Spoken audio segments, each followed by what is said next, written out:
Sabe, num mundo que vive exigindo tanto da gente, às vezes a gente só precisa de uma pausa, né? Hoje vamos mergulhar numa ideia que pode mudar tudo. E se a compaixão, na verdade, não for uma fraqueza, mas a nossa maior proteção interna? Vamos descobrir juntos?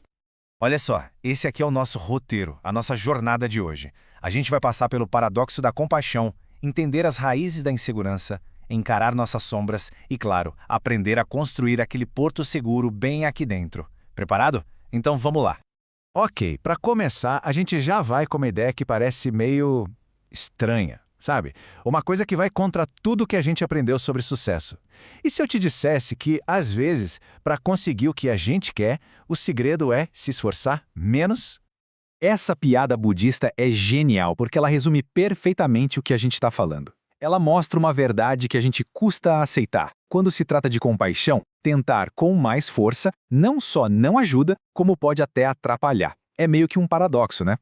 Pensa assim, quando a gente tenta forçar a compaixão, é como se o nosso cérebro ativasse um modo de conquista, de meta, de performance. Mas o que a gente precisa é do modo de cuidado. Então o segredo todo está em virar essa chavinha, sabe? Sair do esforço e entrar na permissão, no acolhimento.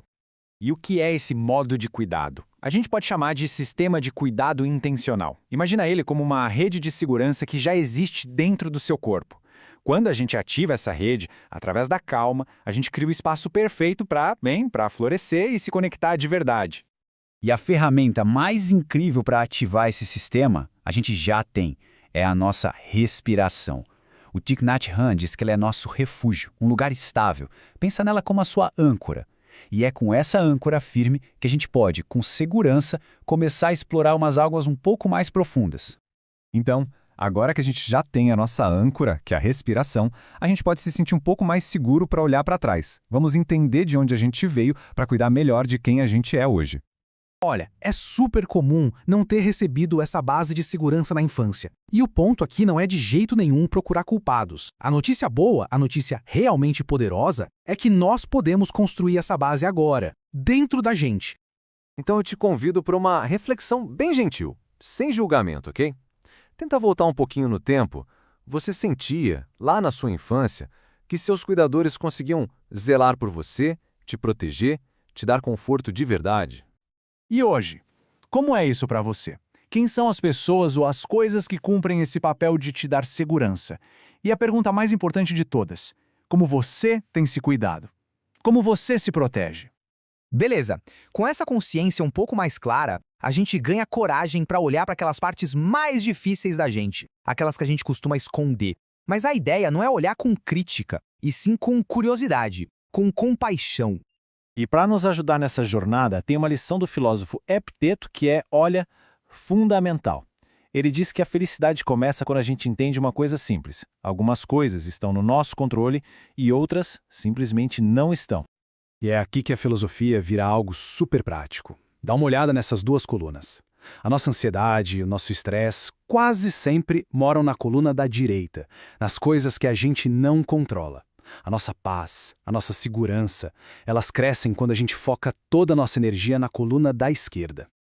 Essa frase do Emerson é muito forte, né? A maior parte das sombras desta vida é causada pelo fato de bloquearmos nosso próprio sol. Ele está falando justamente dessas partes que a gente esconde, que a gente nega a nossa sombra. E aí vem mais um paradoxo. Acolher essa sombra, o nosso egoísmo, a nossa arrogância, o nosso medo, não nos torna mais fracos. Pelo contrário, é quando a gente olha para isso que a gente se integra, se torna mais completo. E acredite, isso aumenta muito a nossa segurança interna. Ok, entendemos um pouco da nossa história, das nossas sombras. Agora, vamos olhar para as estratégias que a gente criou para se proteger. Vamos ver como a gente pode sair do modo de sobrevivência e entrar no modo de florescimento. Dá uma olhada nessas defesas. Se você se identificar com alguma, tá tudo bem, todos nós temos. Elas foram úteis, nos ajudaram a sobreviver. A questão não é julgar, é só olhar com honestidade e se perguntar: isso ainda me serve hoje ou está me impedindo de viver plenamente? E uma estratégia nova e super poderosa é o lazer intencional. A ideia é a gente parar de só gastar o nosso tempo livre e começar a investir esse tempo. Transformar o descanso em algo ativo que nos recupera, que nos conecta, que nos faz crescer. E não precisa ser nada complicado, viu? A gente está falando de passos bem pequenos. Olha só, Agendar na sua agenda, como se fosse um compromisso. Facilitar, deixando as coisas à mão. Começar com pouquinho tempo, sem pressão. E adaptar para a sua realidade. Simples assim. Bom, a gente já conversou sobre bastante coisa, né? Então, para fechar, vamos juntar tudo num kit de ferramentas bem prático para você lembrar e, quem sabe, começar a usar no seu dia a dia. Esse é o seu kit de ferramentas para compaixão. Ancorar na respiração. Focar no que você controla. Abraçar sua sombra. Questionar suas defesas. Praticar o lazer intencional e buscar apoio.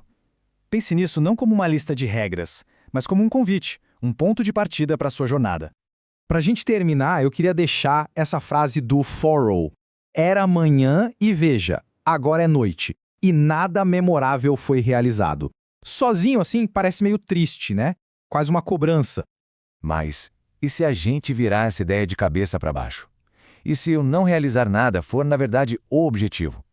E se o maior ato de compaixão que a gente pode ter com a gente mesmo for simplesmente ser? Estar presente, aqui e agora, sem a pressão de ter que produzir alguma coisa. Fica aqui essa reflexão e esse convite para você.